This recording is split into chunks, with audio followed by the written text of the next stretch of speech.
बुधवार को अमेरिका के नए राष्ट्रपति के तौर पर जो बाइडेन शपथ लेंगे और उनके साथ भारतीय मूल की कमला हैरिस देश की पहली महिला उपराष्ट्रपति के तौर पर शपथ ग्रहण करेंगी। 56 साल की कमला हैरिस अमेरिका की पहली अश्वेत और पहली दक्षिण एशियाई अमेरिकी महिला उपराष्ट्रपति भी बनेंगी। महीनों पहले खुद राष्ट्रपति बनने का सपना टूटने के बाद कमला हैरिस के पास डेमोक्रेटिक टिकट पर कमाल दिखाने का एक ही मौका था।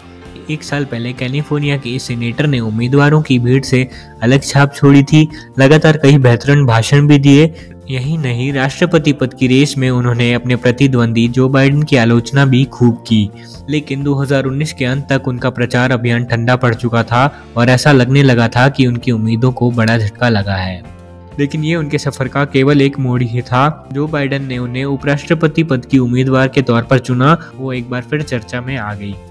2013 में कमला हैरिस के लिए कम्युनिकेशन डायरेक्टर के तौर पर काम कर चुके गिल डुरान कहते हैं कि कमला हैरिस के फिर से मैदान में लौटने जैसा था। कैलिफोर्निया की डेमोक्रेट नेता कमला हैरिस ऑकलैंड में पैदा हुई। उनकी मां भारतीय मूल की है और उनके पिता जमैका मूल के। तलाक के बाद हैरिस को उनकी हिंदू मां ने अकेले ही पाला। उनकी मां कैंसर रिसर्चर और सिविल राइट्स एक्टिविस्ट रहीं।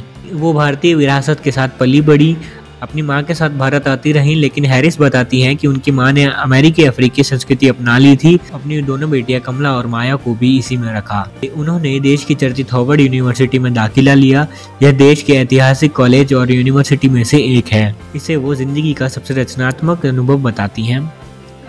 हैरिस कहती हैं कि वो हमेशा अपनी पहचान को लेकर सहज रही हैं और खुद को अमेरिकी बताती हैं। साल 2019 में उन्होंने वॉशिंगटन पोस्ट में कहा था कि राजनेताओं को उनका पृष्ठभूमि या रंग की वजह से किसी कंपार्टमेंट में नहीं फिट कर देना चाहिए। उन्होंने कहा, मेरा मानना है कि मैं वो हूँ जो मैं हूँ, मैं इसी के साथ ठीक हूँ। आपको इस पर विचार करना पड़ सकता है, लेकिन मैं ऐसे ही ठीक हूँ। जब उन्होंने 20,000 लोगों की भीड़ के सामने ऑकलैंड कैलिफोर्निया में राष्ट्रपति पद के लिए अपनी उम्मीदवारी का ऐलान किया तो वो साल 2020 के इस दांव के लिए काफ़ी उत्साहित थी। लेकिन अपने कैंपेन को लेकर वो स्पष्ट तर्क देने में चूक गई थी। जब उनसे स्वास्थ्य सेवा जैसे मुद्दे पर सवाल किए गए तो उन्होंने काफ़ी गोलमोल जवाब दिए। इसके साथ ही वो अपनी उम्मीदवारी के दावे को लेकर ज़्यादा नंबर नहीं जुटा पाई। कानून की डिग्री और अनुभव रखने वाली हैरिस ने अपनी पार्टी में प्रगतिशील और उदारवादी धाराओं के बीच संभलकर चलने की कोशिश की, लेकिन दोनों में से एक को भी सही से अपील नहीं कर पाई।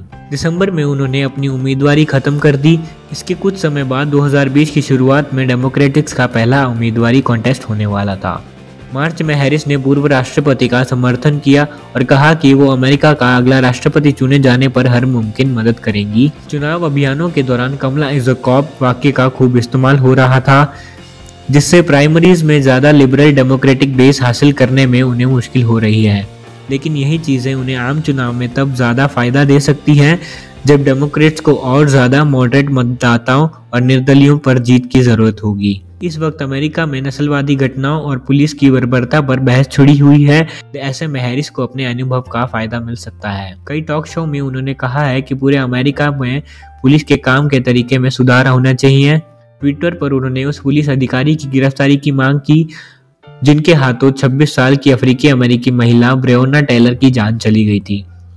और हैरिस सिस्टमैटिक नस्लवाद को खत्म करने की जरूरत पर अक्सर बोलती हैं। कमला हैरिस कई बार बोल चुकी हैं कि अपनी पहचान की वजह से वो वंचित तबकों का प्रतिनिधित्व करने के लिए सही व्यक्ति हैं।